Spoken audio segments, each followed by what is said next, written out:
Nangyari sa super team dito ng Los Angeles Clippers, tinambakan dito ng mga young guns ng Oklahoma City Thunder. Gusto pa atang i-posterize dito ni Paul George ang rookie na si Chet Holmgren. Pero mukhang may gustong patunayan dito si Chet sa mga former players dito ng OKC Thunder. Naldagkaldag dito sa ilalim si James Harden. Nangasan pa ang big man dito ng Clippers. Napakamot tuloy ng ulo dyan si The Claw Kawhi Leonard.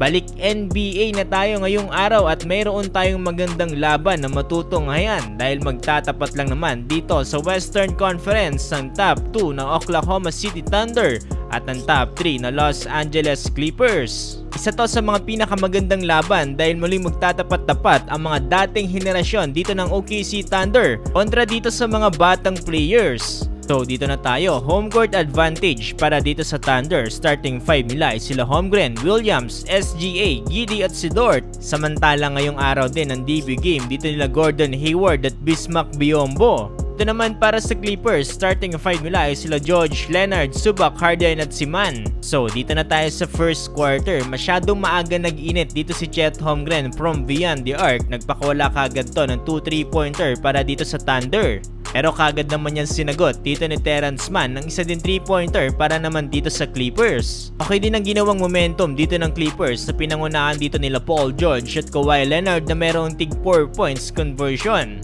Dito sa first quarter, halos nagmumula sa 3 ang panama dito ng OKC Thunder para dito sa Los Angeles Clippers. Dahilan para maging lamang pa sila dito ng 2 points, 35-33. Eto na tayo, opening ng second quarter kung puro outside shooting ang pinakita ng Chet Holmgren dito sa first quarter. Ngayon naman ay sinusubukan niyang punitin ang depensa dito ng Clippers inside the paint. Pero nasundan pa yan dito ng another 2 3-pointer para dito sa Thunder mula kila Aaron Wiggins at kay Chet Holmgren. Parang may gustong patunayan si Chet ngayon dito sa mga dating players ng OKC.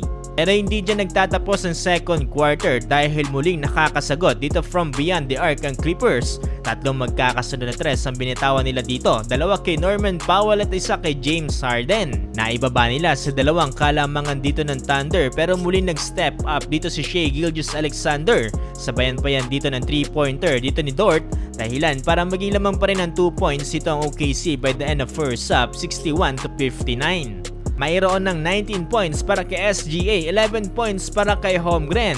The Claw, Kawhi Leonard 12 points, The Beard, James Harden 9 points, Paul George 7 points.